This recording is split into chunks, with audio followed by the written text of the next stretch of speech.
it's cool. That everyone's doing it. That you can stop anytime you want. They'll say it makes food taste more delicious. That it makes sex even sexier. That it'll take the edge off. But here's what nobody will tell you. Here's nobody. Here's what nobody will tell you.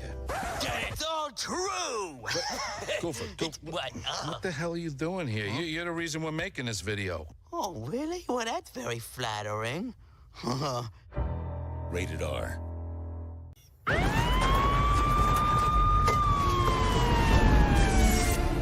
The blackest eyes, the devil's eyes. You will suffer an eternity for this.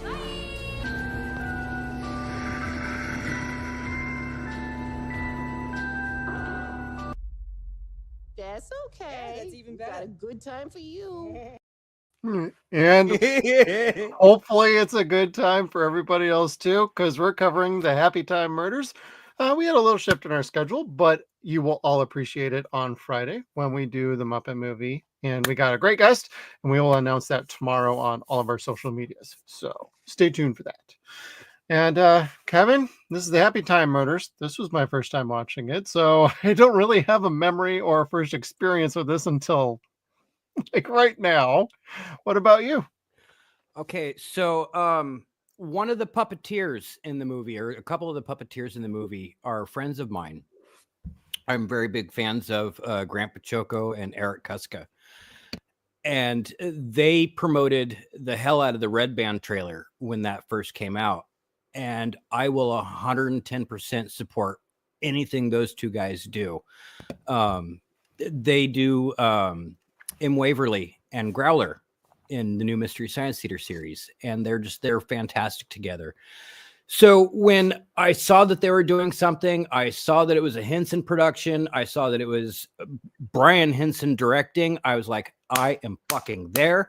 I got tickets early, and I told my wife, I'm like, we are going on a date to support Grant, and we're going to go see this new Brian Henson movie. Oh God, I got in so much trouble. She was so mad at me. So mad at me. Yeah, this movie is just so not what anybody would I would akin this to, say, like Team America World Police and like Cool World, as far as like mature movies that are like, really? We're watching this? Roger Rabbit too, a little bit. It's like, wow, the mingling of live action and animation, live action and puppets and puppetry like this. This was just on a whole nother level than anything I've ever experienced in my life, outside of, say, Farscape. But they didn't do Muppets like this. They did them more like alien creatures that could possibly exist. This is more of puppets are alive, puppets are real, and they live in existence with everybody else.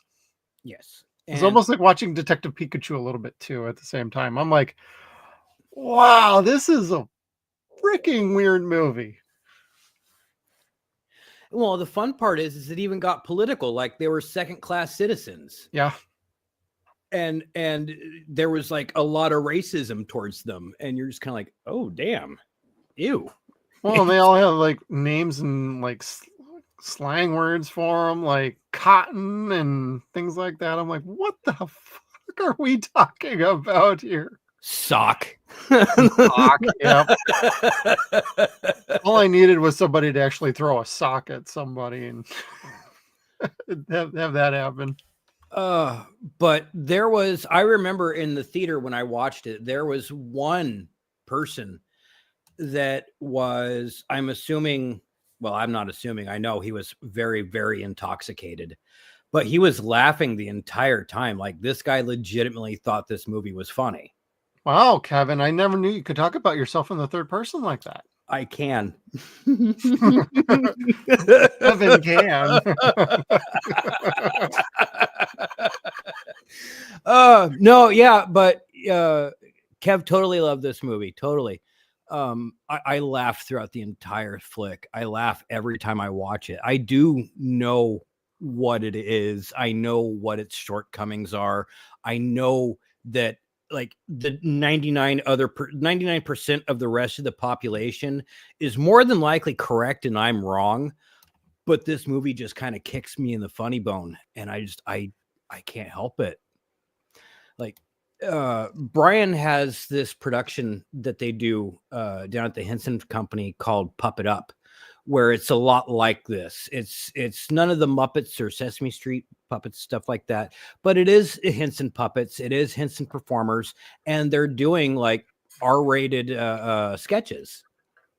And Grant does a lot of it. Eric does it too, and it's a lot of fun. I would kill to go to see one of those that either Grant's a part of or that Brian is hosting, because those shows are hysterical. They're way funnier than Avenue Q, and those are funny too. I don't know about Avenue Q. I don't know what that is. They're naughty puppets. Oh, duly noted. Okay. Thank you. Yeah. You're more wrapped up in this world than I am. I just know a little bit here and there, and that's about the extent of my puppetry knowledge of like projects and things like that. So, what I could tell you is there was a lot of people involved in this movie that have been working with Brian like since like dinosaurs on. Like, Phil is Bill Beretta. That's Earl Sinclair. Yeah, that's a name I recognize. Yeah. Yeah. And the Beretta brothers are just fantastic. I love their podcasts. I love their YouTube show. It's like us, it's the same thing. But they're phenomenal performers. They're great puppeteers, and they've given so much to the culture of entertainment through puppetry. If I would have seen this as, God, this is going to sound so bad, not gay as a kid, I would have loved to have been a puppeteer. Fuck off. Like, seriously, as kids, if I would have been walking around with a fucking puppet, what would you have said? I never knocked a guy out with his own balls before.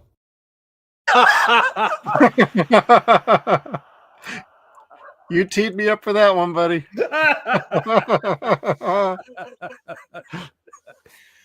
Oh shit. No, I wish that there wouldn't have been any kind of stigma like that for me as a kid. Like, I would have loved this world. I love puppetry. I love puppeteers. Like, puppeteers and voice actors are my favorite people. They really are. Yeah, there's a lot of really good people out there. You still also get some of the kind of wackadoodle ones out there. We don't talk about them much, and that's A-okay too. Kirk Thatcher.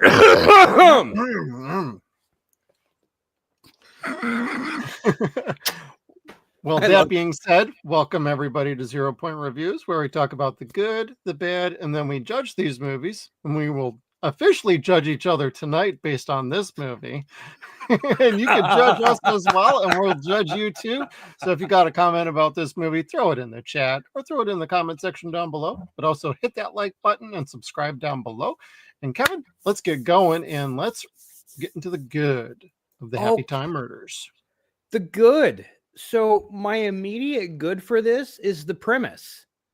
Like, you already called it. It's a Who Framed Roger Rabbit style kind of movie where humans and puppets live in the same world, and there's a crime to be solved that involved the two to, coexist. I loved that premise, and I thought that was a great idea going into this picture.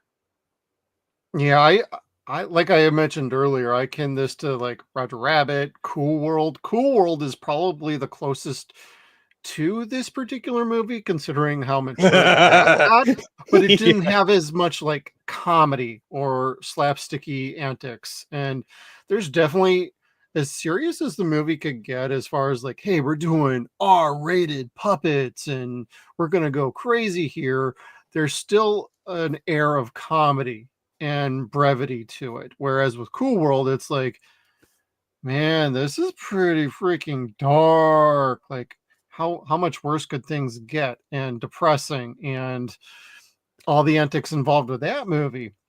So it's like polar opposites, but it feels similar and familiar to movies that blend like that. Like, definitely more Roger Rabbit for the comparisons, but I like the premise too. It just, to be fair, it actually took me a little time to get used to the chemistry and basically how everything worked together in this world, setting up its ground rules. originals. It just took a little time for me to get into it, but once the movie got going based on that, I was able to find myself getting into it. But I pretty much agree with you. Like the base premise of this is actually really good. Yeah. And again, these puppeteers, these are all the same people that have brought you Earth to Ned, which was a great show on Disney Plus. It got 2 seasons, but not enough credit at all. Like it was a great like variety show, like Leno type show, but a puppet alien doing it. Anyway, so I mean, these are all great and talented people that are used to now blending that human and puppet interaction.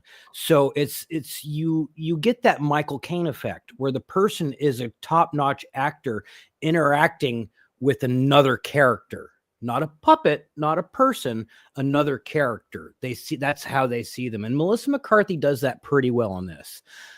Not as well as Michael Caine at all, but clearly she does have her moments in this. Like it's a 50-50 for me with her in this movie. Like she could have been there or could have not been, and I would have enjoyed it just the same.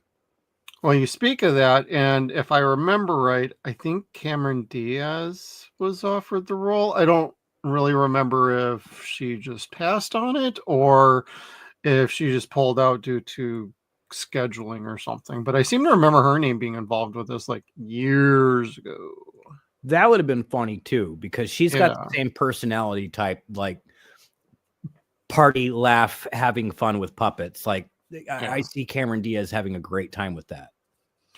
You know, if she was in this movie probably would have had a better audience and maybe a better grab, because I don't know really. I'll have to look up the box office. I don't know how well it did.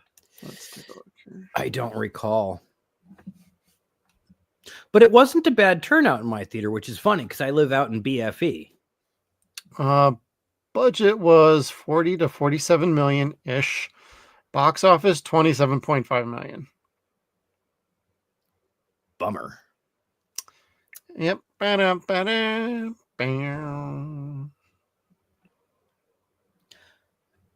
It's too bad, but you know, because how much of that budget went to Melissa McCarthy's fucking sugar habit? Salary, the sugar habit.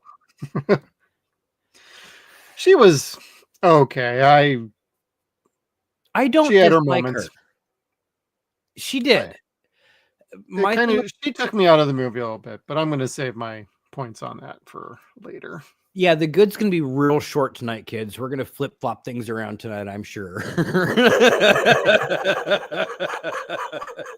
I mean, honestly, one of the best things about this movie, and this is just pure brass tacks, the puppetry, the designs, all of that was amazing work. So if there's anything you could get out of this movie, is just seeing the actual pure puppetry work and the effort that went into it, because it actually looks amazing. And they literally did do puppetry for standing puppets and walking puppets, because even in the end credits of the movie, they show you how they did some of it with like people in green suits and everything. So yes, they would then CGI the green suits out, but they all still did everything. They're still controlling those puppets. They're still controlling the puppets fully, and they're also doing the old school, like, I'm hiding under a desk so I can move an arm and throw this around. So they used old tricks, new tricks, and brand new tricks they probably had to invent for this. And I have no issue with that whatsoever. If anything, it shows how advanced puppetry could get these days. And if not, they could probably go a little bit further. I've seen Crow T Robot walk and ride a unicycle. It is a fucking miracle of science. It's beautiful. I love puppetry. Mystery science. Yes. Sorry. I saw Tom Servo sprout butterfly wings and fly. Equally beautiful. I remember that. Yeah. See, you know. But anyway, gosh damn, like some of the puppets in this were done really, really well. Oh, yeah. Some are clearly above and beyond. Some are a bit on the let's just throw them together and just wiggle their head around. Phil. Yeah. Yeah, because I mean, really, let me put him back up there. Phil he's a normal looking puppet, but Yep. there's nothing extraordinary about him that's like drawing your eye to him. He's a normal looking dude, and I guess that's kind of his point. You can't say anything, but like the porno store owner, the vulture type, like, he was a very interesting looking puppet. Like, Yep. you couldn't take your eyes off him between the herped beak and the psoriasis bald. Oh my God. That's the shit that makes me laugh. Like, it's a puppet, it's a bird, it's got a beak, but it's got herpes on its beak, and on top of that, it's got fucking psoriasis on its bald head. And chicks with big butts. It was a total adult film story, everybody. No joke. You ain't seen this movie. You ain't seen nothing yet. Like, I love oxymorons. I love things that don't go together, but just fucking pop perfectly. And that does. That's the word that goes very well with this movie. Moron. Fuck off. The Hensons have had and will continue to have a vision that puppets are a tool to entertain everyone, not just kids. And I believe that wholeheartedly. And part of entertaining everyone is entertaining the little kid that's inside of an adult. Well, the little kid that's inside of an adult is kind of a prick. So you have to do and say prickish things to, make that kid laugh. And they actually made a studio just to release this, kind of like how Disney did Touchstone or Buena Vista. They actually made Henson alternative. Yeah. Yep. Yeah. Sorry, I'm a little fuzzy. I looked up details earlier and I couldn't find my notepad, so I'm just And I just want to point out Idaho Mike's comment that Kev the Puppeteer does sound kind of cool. Yep. I mess with people. You used to mess with people. I'd love to mess with puppets, though. That would be cool. You just got to take your hand out of their ass. Thump. Oh my God. Anyway, what else is good about this? Oh, the fact that they were able to take those naughty jokes and push them to the extreme and make them appropriate to the point where you're just kind of like, oh my God, I can't believe I'm seeing that. Now, like the sex scene, like Jesus Christ. Oh, well, that's what totally reminded me of Team America World Police when Phil is banging. Oh God, what's her name? Sandra. God, you got the picture. Yep. Sandra, yeah. Sandra White, yeah. See, and now this is where I will attribute it or akin it to Team America, because I didn't like Team America, like, at all. I didn't find it funny. I'm in the middle on that one.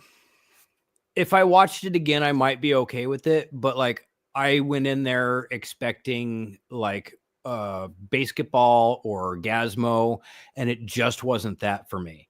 And yeah, when I saw that for the first time, I was like, if I watch it again now, I might like it a little bit better. That's why I'm a little more on the mid. I have to watch it again to know if I still feel the same or not. Yeah. And same thing with like this movie. If I saw this back in like, what was it, 2018, 19 ish? Yeah. If I saw this when this came out, I don't know if I honestly would have liked it. I would have been like,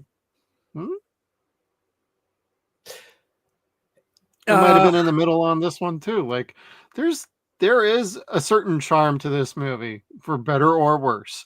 There is a little bit of a charm, but like, oh, I'm sorry, I didn't want to derail you from your topic. I forgot. No. The charm in my head was the crab. Show us your titties.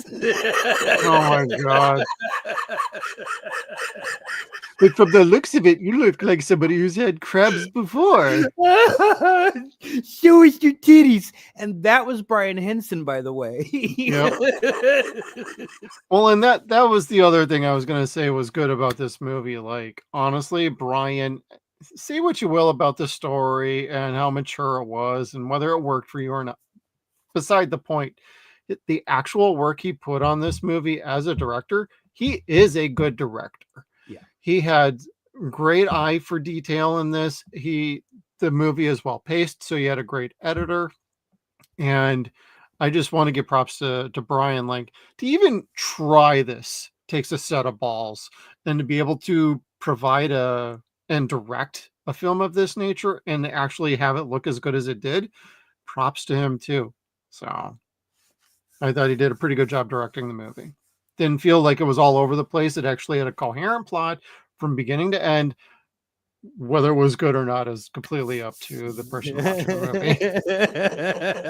movie. Because it plays like an old like murder mystery, like basically like LA Confidential or something like that, you know?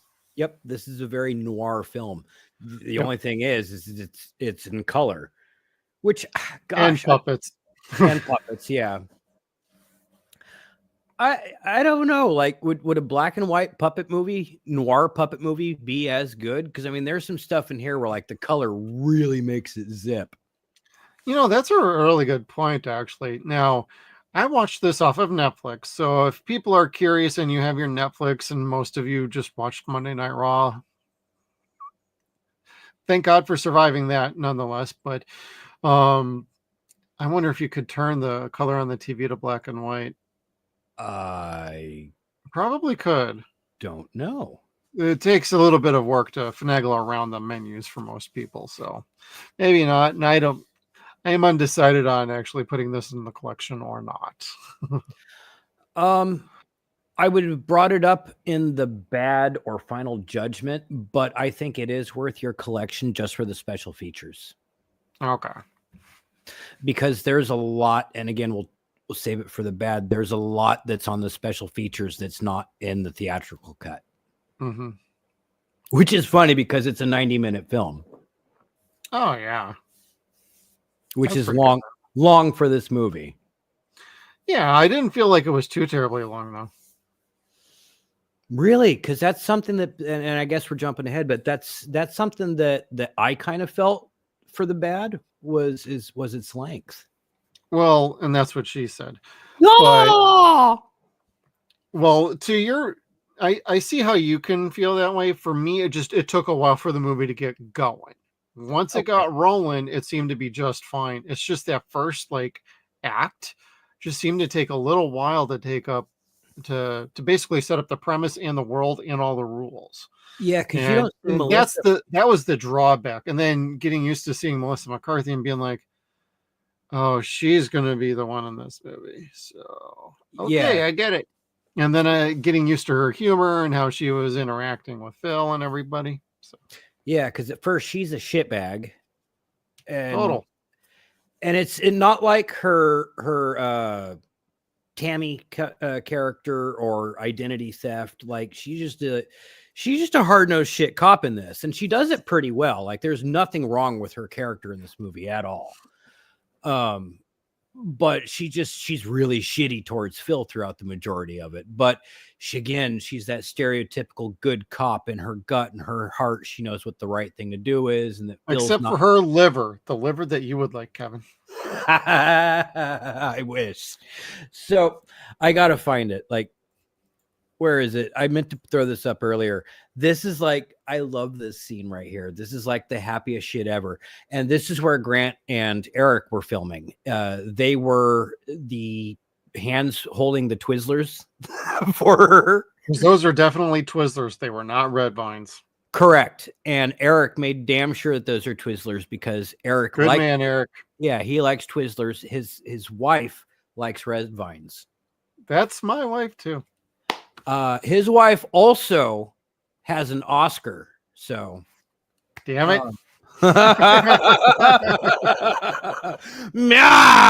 Take that one into the Spider-Verse or into the Spider-Verse. She was one of the animators on the first one. Okay. Anyway, but yeah, I just like this scene where like they're not wanting to let her into this fucking club or gambling ring because she's human, and Phil's trying to explain she's got a puppet liver, and they make her do like Which came out of freaking nowhere. But yeah, completely left field, like no setup for it at all. So that'll end up being in the bad too. But they figure she's dead because she does this big line of like puppet blow that's enough sugar to like give a human diabetes or kill an elephant with diabetes and kill him. Yep. Yeah, and she just like gets up super fast after like being passed out for 10 seconds. She's like, oh, and she's like super excited, telling this guy, yeah, maybe I might fuck you, okay. But I might. Yeah, and then she's like pulling the gun around that's on the table, and everyone gets all fucking freaked out because it's clearly not her gun, and she's just waving around, firing it off excitedly. Those were the kind of moments that I thought she stood out a little bit more than the normal roles that she plays. Yes, like that is what I went to this movie to go see, was that particular scene. I didn't know it was going to be that particular scene, but I was hoping this movie would be like that whole scene. Like it was just, she was amazing interacting with these puppets. She was amazing acting herself. Like if you've ever done cocaine, it's really happy and exciting just like that. And there are plenty of times where it's like you think your heart's gonna fucking stop, but instead you're like, I'm okay, all right, party on, and like the music continues.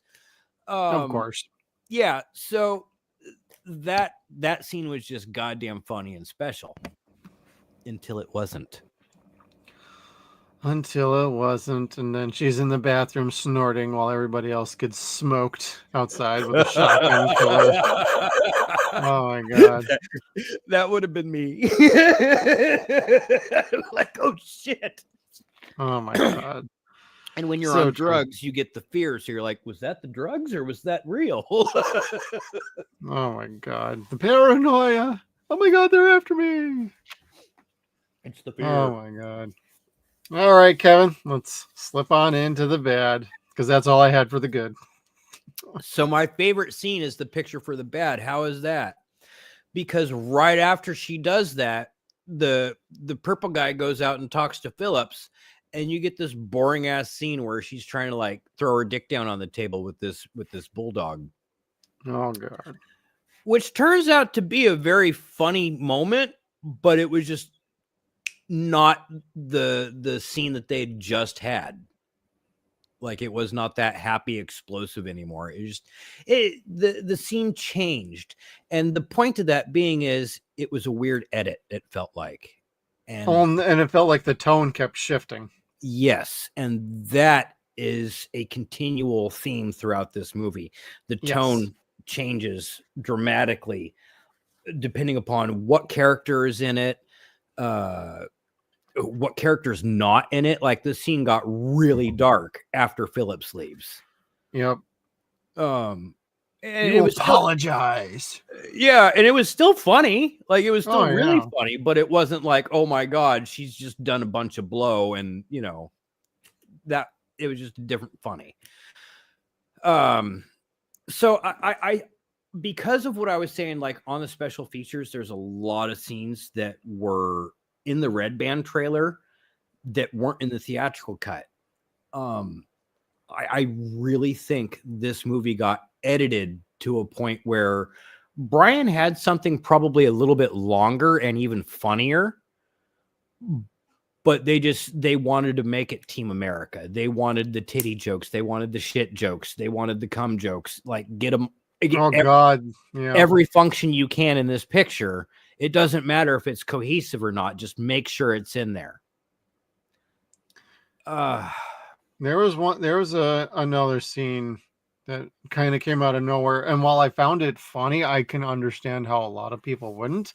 And Kevin, that does lead me to a very important question. What is... It's a term they call peel-offing.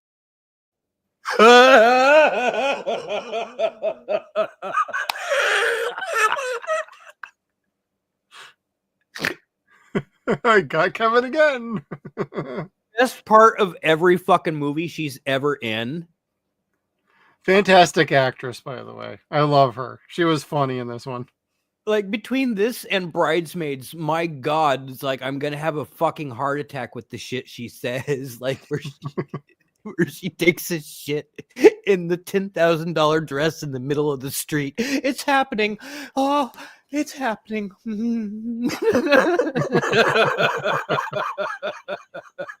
Well, I liked how she was a pro like lock picker as well.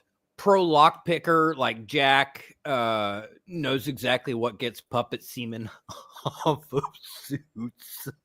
Oh god, she pulled out the bottle the second the orgasm started. I was like, oh my god. And then her and Joel McHale just staring at one another. God, that was funny. Like,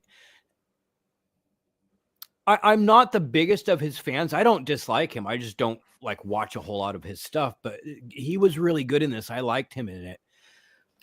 He was the FBI guy, right?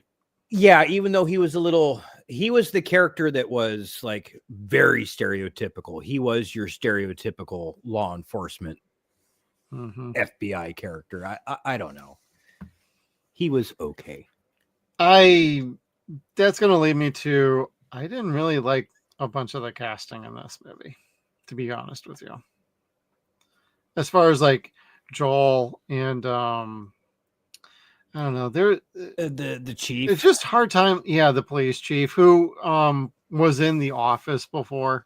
Yeah, I forgot what his name was in The Office, but I mean, it was nice to see him, but it felt like I don't know. It didn't feel like this was cast the best, in my opinion. And it's going to lead me to Melissa McCarthy. She was a big drag on this movie for me. I'm sorry. I didn't think she worked in this movie very well. She had her moments. I'll totally give her that. But for the most part, I found her to be pretty annoying and not very good. Now, was it I didn't think she had any chemistry like at all with anything. So it was really hard to get invested in. Oh, hey, he's my partner. And it's not the back and forth arguing with each other. It had nothing to do with that part. It just felt like there was a disconnect there. And I'm like, I'm not feeling her in this movie. Okay, so was it her character or was it her? Because I know okay. That's kind of what I was feeling, because it's like, golly, I really expected to like her more in this. And there was that, like I said, that one scene where she just pops, and that's the actor that I know and the actor that I wanted to go see. Yeah. And the rest of it just was not always that. Yeah, it didn't work for me for whatever reason. I mean, we're talking about the reasons, but it's like from the word go, it's almost like this doesn't really feel like a role best suited for her. Yeah.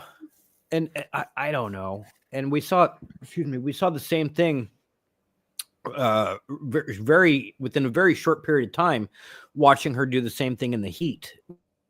Yeah. With Sandra Bullock. All right. Which I did not see. Golly, it was okay. I don't know that I watched the whole thing. If I did, I don't remember it. I remember the trailers for it, and I'm like, I'm not watching that. I don't know. Again, I like Melissa McCarthy, but her characters all got to be very much the same. The movies were all shot downhill in quality very quickly. And there were some movies where she was acting in like this, where it should have just been like, it should have just fucking worked. It just should have worked. Identity Theft with her and Jason Bateman just should have fucking worked. Notice I didn't say Patrick this time.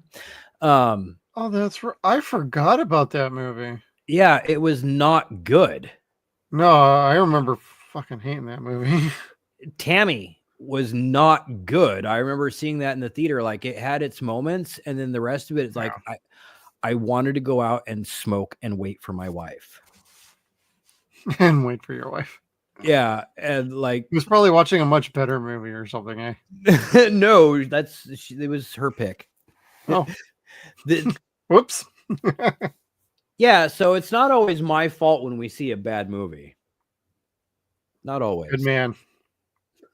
I don't make her go see movies anymore. Like this was probably the last movie we went to go see together that wasn't like Ghostbusters. Oh yeah. Now, did you end up seeing Ghostbusters 2016, or was that one that you skipped? I don't know. This just made me think of that randomly. I skipped it. I didn't want to see it in the theater. It wasn't worth it to me. I got it on Blu-ray out of morbid curiosity, and I justified it to adding it to completing my collection of Ghostbusters. Not Ghostbusters. It's just called Ghostbusters. Gino. Ghostbusters in name only. Gino. Yes. Yeah. I like that. Yeah. We'll stick with that then. It was a horrible flick. Anyway. Yeah. The other bad part about this is the tone kept shifting just way too much. It would have been nice if they would have picked a tone or picked a better appropriate time to shift into serious and just stay there. Going back and forth too many times, the movie starts to feel like a mess. And while I did admit like there is a good editor, I feel like an even better one might have helped guide the movie along a little bit more coherently. Golly, I want to agree with that. And there's a good part of me that does. I'm not disagreeing at all, but I can't help but to think that studio involvement really ties those hands of the editor too. That very well could be. I just don't know anything about situations like that with this particular movie, but studios like to get their hands in just about everything. And this is a Sony. This could have had a longer runtime, like you were talking about, and it certainly feels at times like scenes are missing here. Like, how are we going from point A to point D? So, right, because Elizabeth Banks is only in this for 5 minutes at best. Right. So, like that, I didn't even know she was in this freaking movie until I was like, "Hey, wait a minute, Elizabeth? What the hell?" Carrot. And making it seem like it's the carrot peels are come. Oh my God. And the rabbits are all sitting there shaking and freaking out. And I'm dying. I've got tears rolling down my face. And my wife, I'm sure, is like looking up at me like, I'm marrying a child. I've married a child. Like, it makes me laugh. And the fact that it's Elizabeth Banks doing that makes me laugh even harder. I think she's fucking hysterical. Oh, and she was, to be honest, she was great as a stripper. Yeah. Even though she was dressed as like 80s stripper, like yeah, basically Timu 80s stripper, or 90. Yeah, at least she's onto more of directing gigs these days. She did give us Cocaine Bear, so Cocaine Bear. She is a selfless comedian. Like she makes fun of herself super well. She's fine by me. I have no problem with her at all. So I liked her, and what really sold me for her was Modern Family. She plays just an absolute whore and drunk, and she did it so gratuitously that I couldn't stop laughing at her. Like there's one point where she's engaged to this guy and they have a baby on the way, and she starts going into labor. And as she's getting into the ambulance, they're taking her away. She tells her fiance, "Oh, just so you know, sometimes when they come this early, they tend to be black." And I'm just like, oh my God. I'm sorry, who was she in Modern Family? I don't. Oh God, what was her name? She's one of Cam and Mitchell's friends. Oh, okay. She she wasn't the main star. But... No. She's one of Cam and Mitchell's friends. She's only on a handful of times. Oh, okay. But yeah, she was super funny on that. Whore. Total whore. I probably seen her in the show and I just didn't realize it was her. Yeah. Because I haven't watched that show since basically it aired. We watch it all the time, actually. More than we probably should. That's me with Married with Children instead. That's if it wasn't my wife, that's what I'd be watching. That's probably going to be the next TV series I buy. Like I'm looking at my wall like, well, Night Court and Friday the 13th are there. What else is left? I'll tell you which box set to buy too, because it restores all the original music. Cool. So yeah, the original theme song, Bad to the Bone, all that good stuff. Oh yeah, okay, yeah, It's yeah, only yeah. like $35 on like eBay or Amazon if it's available on Amazon. Worth it. Yep, totally worth it. Love that freaking show. Back to the bad though, Kevin. Oh yeah, let's see here. So I already said, like, with the sex scene, and the sex scene wasn't bad, it was funny, but attributing this to Team America, like Team America did things with marionettes just to do dirty things with marionettes. And I think, like I said, that's what the studio wanted them to do. They wanted to pack those jokes in with that. And that's kind of where it lost me with this. Like, I love the dick and fart jokes. The dick and fart jokes and the naughtiness were all great, but they kind of lost me along the way with it. And I'm not sure why. I don't know if it was the disconnect with the two characters, the partners, the very elongated plot, because the plot was complicated. It wasn't complicated, but well, they set it up initially that they're killing off characters of the Happy Time TV show that everybody was a cast of. Right. And Phil's brother was actually on the show. And so there's this weird relationship. But the event that started it all was Phil went to go shoot a puppet who was holding his partner hostage, who was, Melissa McCarthy's character. And he misses, and the bullet ricochets off and kills a bystander walking his daughter, which was funny, which is Sandra White in the reveal. So it's like that daughter who had her dad killed by accident is the one killing freaking everybody, and that's the main reveal. Spoiler alert, but it goes from like, hey, this is kind of interesting to, wait, what? This is a little bit more complicated than it needed to be. Yes, because the Happy Time gang had nothing to do with anything. Yeah. It was a total They were entirely a red herring in and of itself for the whole movie. I'm like, that's not how red herring is supposed to work. But yeah. And I think maybe that's what kind of got me with it. But I don't know, like it doesn't have the same stay that Roger Rabbit has with me. All right. Or like Cool World for me. Yeah, I've only seen Cool World once. I can't knock it. I haven't seen it since it first came out. Yeah. But I just remember Holly really would if she could, and I would too. Who doesn't have wood for Hollywood? That's true.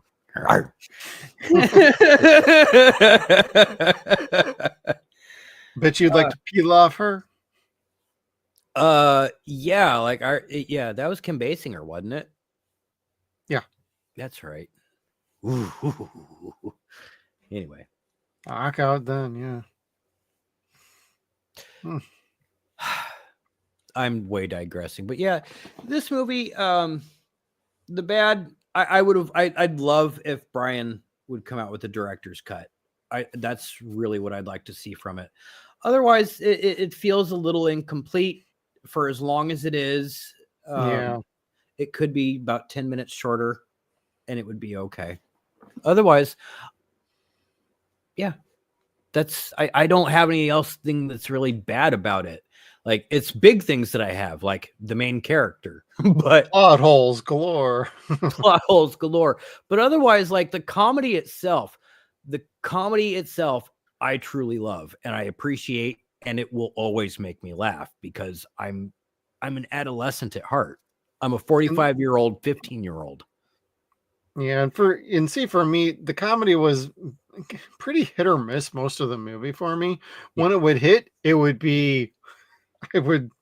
I'd have to stop the movie and just laugh for a good 5 minutes. There is enough in this movie you can at least have a fun time with a few drinks or whatever you're into, or just you like watching bad movies. Nothing wrong with putting those on there and maybe doing an MST3K night or a Riff Tracks night with your buddies. Yeah. Friends. That's what this movie is ultimately going to be the best for. This was not ever going to be a very serious movie. It was never going to be full on slapstick. There's something in here. There's a movie in there, but due to like this, that, and the other, it didn't gel the best, and I wasn't a big fan of some of the casting. So yeah, I could have changed a couple people, like you said. You know who I would have picked for the chief? Chi McBride. There you go, buddy. Goddamn right, Chi McBride. Chi McBride or Cheech Marin. Oh shit.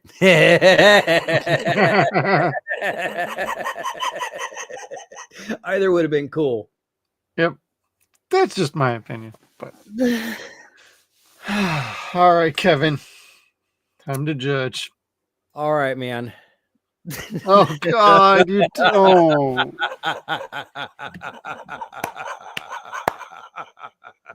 Fucking hated that scene. You're all going to hell with me. Fuck off.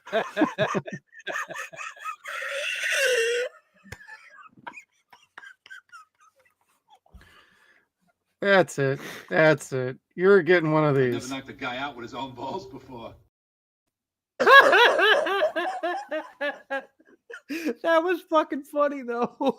That scene too. Yeah. Like I said, there are some scenes that are very appropriate and actually work very well. This was just, oh my God. And the clerk's line was, hey, well, the internet's killing me over here. I got to make my own content. I'm like, oh God. And the cow's just going fucking nuts. Moo, moo. Hey, did I write down what it was? Oh yeah, cow's gone sour. I'm like, this is really mature. I did not know what I was getting into with this movie, everybody, quite frankly. I did. Oh, we were supposed to be doing the Muppets tonight, like the Muppet movie. Like, why are there so many? We're making up for this movie, everybody. We promise you. And you know what? We'll tell you. It's Matt McGinnis who's going to come on for the Muppet movie on Friday. Special Friday stream. So I told you I knew puppeteers. Yep. And yeah, it's an octopus. All 8 arms. All 8. Yeah, getting a reach around in a felty. And you wonder where the Rebel Moon scene came from, everybody. It's probably from this. Or the boys with the deep. I mean, Jesus Christ. It probably came from this. Think of how funny it would be to fucking film this scene, though, with all that milk squirting. God. Only you would. God.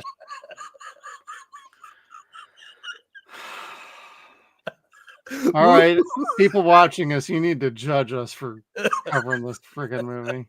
I'm sorry. No, you're not. Woo! Shit.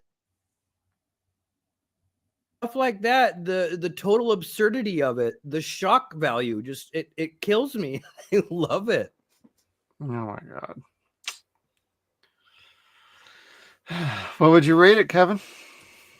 Okay. So this picture, I'd give it a 5.5. I'd give it a 5.5. It's not a great movie. I am the one person in the whole fucking world that I know that like laughs throughout this entire movie. So again, being realistic and being honest, it has a lot of shortcomings despite the immense dick and fart jokes. The dick and fart jokes will give it that 5.5 to 6 stars, but everything else, it's like, golly, there could have been a much better movie here. It could have been just as dirty, let it be longer, and just have it be funnier, because they let them do dirty dick jokes without actually writing a funny movie. And I think that's probably the best way to say it. Like, Yeah. it's not exactly a funny movie. It's a serious movie that has a bunch of funny shit in it. Yeah. Me. This is gonna sound pretty bad, but this is where I'm gonna go. I'm gonna give this about a 4 out of 10. And that's being fair because the puppetry in and of itself was totally amazing. I'd go 10 out of 10 on the work and effort put in on the puppetry scale. Oh yeah. Brian did as good a job as he could with the directing, and I did find myself at times enjoying the movie, but there is a struggle to get the movie started. You mentioned it's runtime. I feel it's just the first act struggling to establish everything. I probably could have done without any of that. Just get right into it and just act like this is the world in general anyway. You don't have to explain this. You don't have to establish characters. You could have just gone right into it, and I don't think you would have missed a beat. Probably would have clipped out about good 10, 12 minutes if you did it that way. There's probably some studio involvement like you were talking about. There's some issues with the casting. There's quite a bit of issues with the plot. The tone of the movie is continually shifting. Feels like the movie is struggling with its own identity at times. Just gonna give it a 4, but I ain't gonna lie. I did get a kick out of this movie, but I'm not gonna say that I liked it or loved it. So, but I had a fun time watching it just for the sake of this. But that's not going to be enough for rating this movie. Yeah, no, not at the sake of our integrity for this show. Oh gosh. Yeah, I think this is the first time we're what integrity? Both like 5 or under on this show or whatever. Wait, what was your rating? A 5. Said excluding the work that's put into the puppetry. The puppetry is top notch. Grant and Eric Kuska are two of the greatest puppeteers in the world, ever. So they spared no expense on making this look beautiful. Oh, totally agree. So, but everything else, I got to be real about it, and I don't want people at home to be watching us and being like, Kevin's a fucking idiot. What the hell is he talking about? This movie is trash. 7. We 8, all have what? a movie that's trash that we like for whatever fucking reason that everybody else is like, the hell are you talking about? It's like, no, I know these are bad movies, but I like them. Duck titties. Well, and I freely admit, I like the Resident Evil movies. I know the first one is the only semi-decent one. I actually really like that one. But all the sequels are trash. I freely admit it, but I love watching them.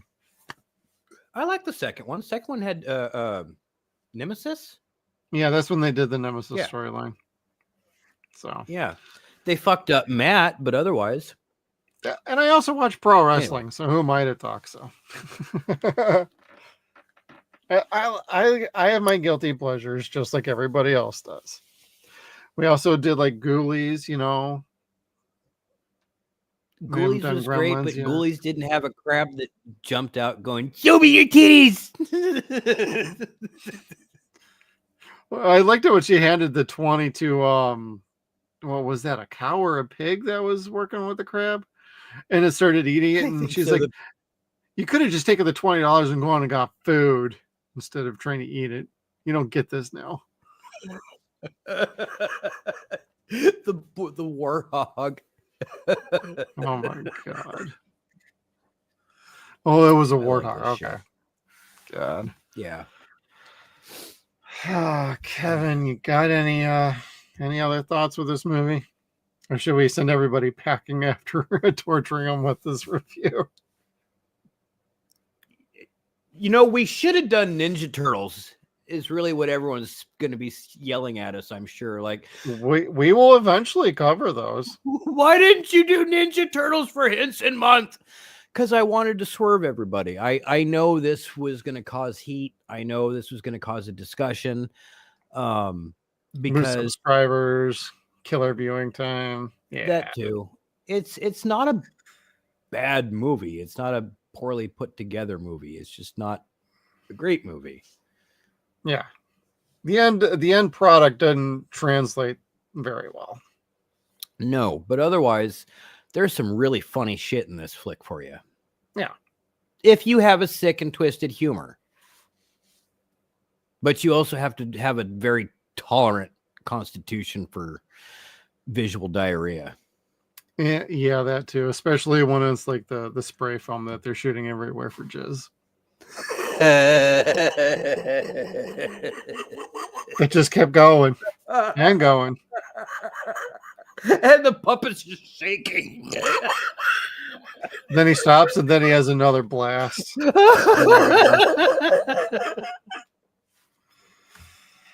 Oh god. M's everybody, a little blue pill. Plan B.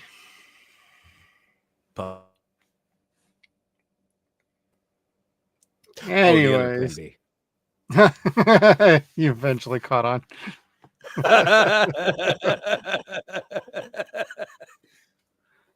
Well, if we didn't drive you off, everybody, please hit the like button down below. We would greatly appreciate it. And share this video out. You can show everybody what kind of morons we are. Totally fine with that. That's totally cool. But please do hit the subscribe button down below so you can and hit the notification button so you can stay tuned to all of our video content. And we will see you all on Friday as we talk the Muppet movie with Matt McGinnis. And we'll have a very good time with that. So thank you. We'll see you next time, everybody. Damn it. I always wanted to a puppet. That's okay. Yeah, that's even Got better. a good time for you.